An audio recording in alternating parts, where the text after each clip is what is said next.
आणि हा 5वा सेगमेंट. या 5व्या सेगमेंटमध्ये आम्ही दोघांनाही हातात फोन देतो. हा जादूचा फोन आहे आणि या फोनवरनं तुम्ही अशा कोणत्याही व्यक्तीला फोन लावू शकता ज्यांना तुम्ही सहसा फोन लावणं शक्य नाहीये किंवा लावत नाही. Ladies first. मी विजया मेहतांना फोन लावते आणि त्यांना आम्ही अत्यंत आदरांनी सर्वजण बाई असं म्हणतो. तर मी फक्त बाई म्हणून सुरुवात केली तर कळणार नाही. हो हो. हॅलो बाई.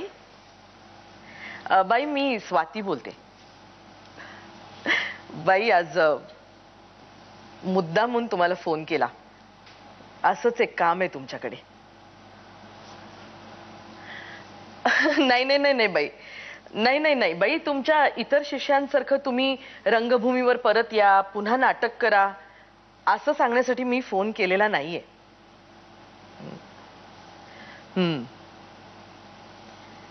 मी बरी आहे बाई. सध्या खूप बिझी आहे गेली काही वर्ष. नाही बाई, सिरियल्स, मराठी विशेषतः हिंदी सिरियल्स मध्ये हल्ली जे उंची सेट्स असतात, भरजरी कपडे, भडक बटबटीत मेकअप, तसेच दागिने आणि या सगळ्यामुळे एकेका क्लोजला 4-4 तास लागतात हो. आणि खरं सांगू का, या सगळ्यामुळे अशा वेळी खरं तर तुमची मला खूप आठवण येते. का सांगते ना बाई, सांगते. बाई तुम्हाला आठवतं का हो, आपण एकत्र नाटक केलं होतं अभिज्ञान शाकुंतलम. त्या नाटकात आपला एक किस्सा झाला होता. त्या शाकुंतल मध्ये मी प्रियोमदाचं काम करत होते, शकुंतलेच्या मैत्रिणीचं. तसं बघायला गेलं तर खूप छोटा रोल होता तो, पण तुमच्या बरोबर काम करायला मिळतंय याचा आनंद खूप होता. आणि एक 7-8 दिवस आपण रिहर्सल्स केले आणि अचानक एक दिवस सकाळी तुमचा मला फोन आला. तुम्ही म्हणालात, स्वाती आज जरा रिहर्सलला लवकर ये हं. का हो बाई? अगं आपली शकुंतला आहे ना, ती नाटक सोडून गेलीये. अरे बापरे. बरं बरं बाई, मी येते. मी तिकडे आले आणि तुम्हाला विचारले की बाई आता हो काय. त्यावर तुम्ही हसलात आणि म्हणालात, अगं आता काय, आता आजपासून शकुंतला तू करायची स्वाती. मनातून आनंद खूप होता बाई, पण टेन्शनही होतं. तालमी सुरू झाल्या तशी आजूबाजूला कुजबुजही सुरू झाली. अगं बघतेस ना, शकुंतला काम चांगलं करते, पण शकुंतला अशी नकटी काळी. दिवसागणिक कुजबुज वाढू लागली. आजूबाजूचे कलाकार मित्र आता माझ्या तोंडावरच मस्करी करू लागले. म्हणायचे, ए काय काय स्वाती, तुला कळतंय ना, तुझ्यावर भाळायला तो दुष्यंत काय वेडा तरी असला पाहिजे, नाही तर आंधळा तरी असला पाहिजे. बाईनं काय कळतं का नाही. मग एक दिवस तुम्हाला म्हटलं, बाई मला काढा नाटकातून.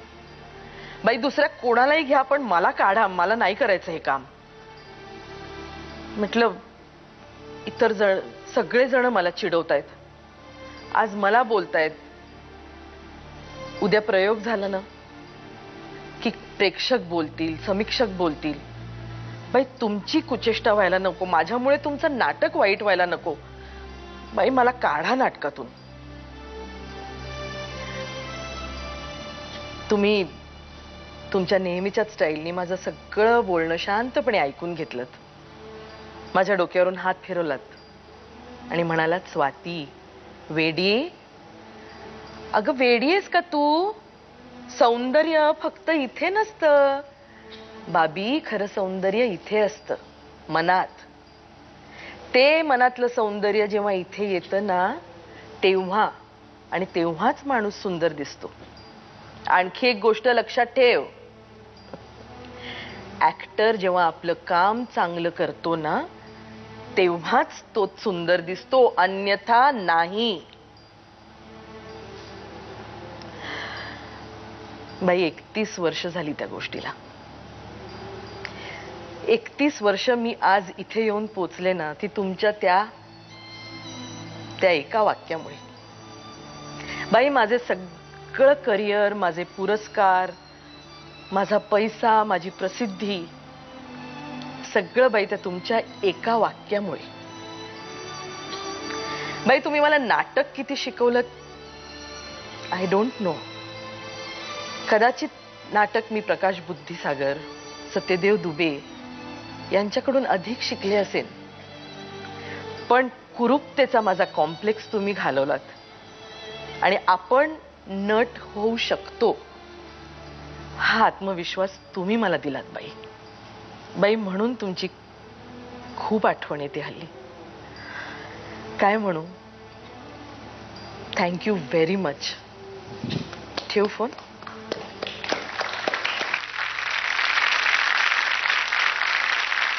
किती छान बोललात तुम्ही हो. आणि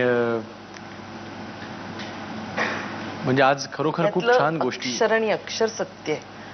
अगदी खरं आहे, अगदी खरं आहे. डॉक्टर. नमस्कार. मोहन आगाशे. नमस्कार नमस्कार.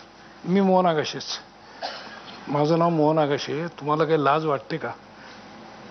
काय नाही कसली? अहो तुम्ही आज हे सगळं काय इथं कार्यक्रमात भाग घेताय, त्या नाटकाबद्दल कौतुक होत आहे. तुमचे काय मेडिकल कॉलेजमध्ये तुम्ही काय केलं, तुम्ही लग्न न करता स्वतःची एक बायको न आणता तुमची काळजी घेणारी, तुमची काळजी घेणं ही सामाजिक जबाबदारी म्हणून ज्या पद्धतीने तुम्ही वागताय आणि लोकांशी वागताय आणि ते करतात, याचं तुम्हाला काय वाटत नाही का? आणि मुळामध्ये तुम्हाला याची जाणीव आहे का की हे सगळं तुम्ही करू शकता याचं कारण तुमच्यावर अनकंडिशनल लव्ह, हे तुमचे आईवडील, बहीण, भाऊ, हे जे लोक कायम पडद्यामागे राहून तुमचं हे सगळं सामाजिक आयुष्य नीट राहावं आणि यामध्ये तुमच्या अनेक मित्रांच्या सुगृहिणी आणि सुगरण बायका यांचा किती भाग आहे. म्हणजे जसा श्वास चाललेला कळत नाही, रक्त चाललेलं कळत नाही, त्याच्या जोरावर तुम्ही उड्या मारता. तेव्हा या गोष्टीची जाणीव तुम्ही ठेवा आणि हे तुम्हाला निदान खुपतंय एवढं कळू द्या. एवढंच तुम्हाला सांगायचंय. आता बंद करतो फोन. जास्त बोललं तर लक्षात राहणार नाही तुमच्या. वा वा. पण डॉक्टर तुम्ही माझा थोडा विरस केलात. हो, मला असं वाटलं होतं जरा, म्हणजे उगाच मनात अशा आम्ही ज्याला फोन करता येणार नाही अशा व्यक्तीला फोन करा असं तुम्ही सांगितलं. नाही नाही बरोबर. मी हे मला सोडून कुणालाही फोन करू शकतो. नाही कुणालाही या फोनचं तसं तुम्ही एकदा हातात आल्यानंतर तुमची लिबर्टी असते, कुणालाही करू शकता. मला आपली आपण पुरस्कार मिळताना आपल्याला वाटतं ना आपल्याला हाच पुरस्कार मिळणार, आपल्यालाच मिळणार, नॉमिनेशन मधला एक, 3 मधला एक. तसं मला काय वाटत होतं माहिती आहे, डॉक्टरांनी मगाशी जे सांगितलं ना की अनेक बँकांमध्ये त्यांनी थोडं थोडं सेव्हिंग्स केलं, त्यातली पहिली जी बँक बुडली असेल ना त्याला फोन लावतील असं मला वाटलं होतं. देऊ का अजून एक तुम्हाला चान्स लावता का? किरकोळ गोष्टी आहेत ह्या ही जास्त महत्वाची आहे, ती मी सांगितली. आणि आता वेळ झालेली आहे ती रॅपिड फायर राऊंडची. तर तुमच्यापासून सुरू करूया डॉक्टर. आवडता लेखक विजय तेंडुलकर की सतीश आळेकर? कधी तेंडुलकर, कधी आळेकर. महानिर्वाण बेगम बर्वे, आळेकर. पण एकूण करिअर बघितली, किती नाटकं, सस्टेनन्स इतका तर तेंडुलकर. कुठले यार्डस्टिक तुम्ही म्हणता त्याच्यावर आहे. आवडता दिग्दर्शक जब्बार पटेल का उमेश कुलकर्णी? थिएटरमध्ये जब्बार पटेल, सिनेमामध्ये उमेश कुलकर्णी. आवडत्या नव्या पिढीचा लेखक गिरीश जोशी का विवेक बेळे? ते अजून लेखक म्हणून डेव्हलप होत आहेत दोघंही. त्यामुळे आता लेखनाचा क्राफ्ट म्हटला तर बेळे आणि स्क्रिप्ट एडिटिंग म्हटलं तर गिरीश जोशी. आवडती कामगिरी FTI की BJ मेडिकल? BJ medical. आणि आवडता सिनेमा वळू का विहीर? विहीर. स्वाती टिपणीस चिटणीस. आवडता दिग्दर्शक राम गोपाल वर्मा की महेश मांजरेकर? महेश मांजरेकर. आवडतं नाटक संकेत मिलनाचा का नकळत सारे घडले? काय ग, दिस इज नॉट फेअर. या this fair. No, this is not fair. This round itself is unfair. So नकळत संकेत मिलनाचा. आवडती फिल्म जंगल का road to Sangam? Road to Sangam. आवडता अभिनेता सतीश पुळेकर का विक्रम गोखले? अभिनेता विक्रम. आवडती अभिनेत्री स्मिता पाटील का भक्ती बर्वे? भक्ती बर्वे. आणि आता वेळ झाली आहे ती परफॉर्मन्सची. जाता जाता आमच्या सर्व रसिक श्रोत्यांना प्रेक्षकांना परफॉर्मन्सच्या रूपातनं तुम्ही शुभेच्छा द्यायच्यात. काय करून दाखवाल? मी माझ्या नाटकातला एक पीस म्हणून दाखवीन. उतारा येतो नकळत सारे घडले या नाटकातला. मिस्टर नेने, आपल्या बोलण्यामुळे समोरचा माणूस निरुत्तर होतो, घायाळ होतो, आणि ही आपल्या विजयाची पताका आहे असं वाटतं का हो तुम्हाला? फार सोपं आहे असं बोलणं. आणि खरंच आहे तुमचं.